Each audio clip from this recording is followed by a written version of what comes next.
সরকারি সংস্থা পশ্চিমবঙ্গ রাজ্য সরকারের তত্ত্বাবধানে রাজ্য স্বাস্থ্য বিভাগের তরফে নেওয়া হচ্ছে কর্মী।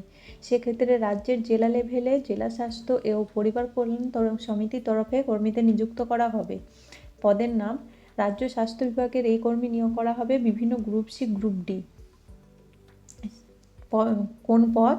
এক হচ্ছে ব্লক ডেটা ম্যানেজার। শিক্ষাগত যোগ্যতা হচ্ছে যে কোনো স্বীকৃত ইউনিভার্সিটি থেকে স্নাতক পাশ করে থাকতে হবে। পদ সম্পর্কিত আরও কিছু যোগ্যতা থাকার পাশাপাশি কম্পিউটার বিষয়ে জ্ঞান থাকা দরকার। মাসিক বেতন, কর্মীদের উচ্চ হারে বেতন দেওয়া হবে। এক্ষেত্রে বেতন হচ্ছে সর্বনিম্ন 22,000 টাকা থেকে শুরু। তারপরে পদের নাম ব্লক পাবলিক হেলথ ম্যানেজার। এক্ষেত্রে শিক্ষাগত যোগ্যতা লাগবে, যে কোনো স্বীকৃত ইউনিভার্সিটি থেকে স্নাতক পাস করতে হবে। সেক্ষেত্রে বিজ্ঞান শাখায় বিশেষ করে লাইফ সায়েন্সের ওপর যারা স্নাতক পাস দরকার, সঙ্গে কম্পিউটার এমএসের কাজ জানা থাকতে হবে। এক্ষেত্রে প্রার্থীর বয়সসীমা, প্রার্থীর ন্যূনতম বয়স হবে 21 বছর এবং সর্বোচ্চ বয়স হবে 40 বছর। মাসিক বেতন, কর্মীদের সর্বনিম্ন মাসিক বেতন হচ্ছে 35,000 টাকা থেকে শুরু।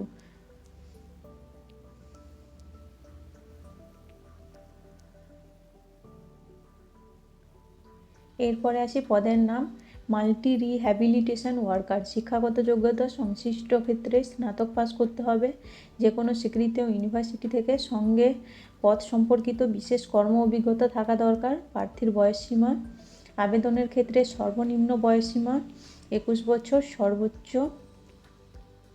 40 বছর।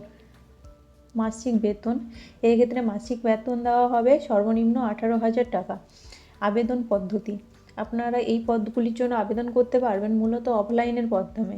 সেক্ষেত্রে সবার প্রথমে অফিসিয়াল ওয়েবসাইটের থেকে নিয়োগের আবেদনপত্র সংগ্রহ করুন।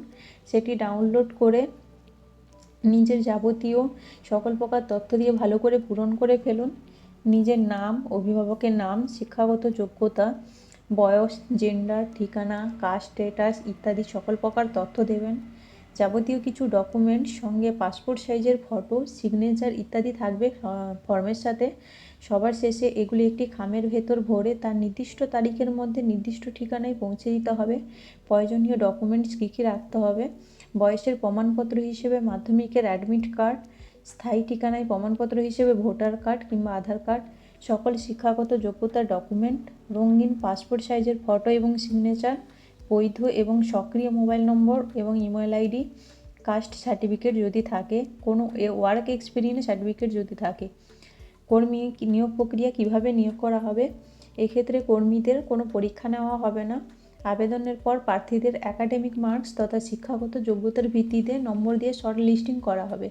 তারপর তাদের ওয়ার্ক এক্সপিরিয়েন্স তথা কর্ম অভিজ্ঞতার উপর নম্বর রয়েছে। সেক্ষেত্রে কিছু কিছু পদের ক্ষেত্রে কম্পিউটার জ্ঞান যাচাই করে নেওয়া হবে। সবার শেষে তারা ডাক পাবেন পরবর্তী ধাপে তথা ইন্টারভিউয়ের জন্য।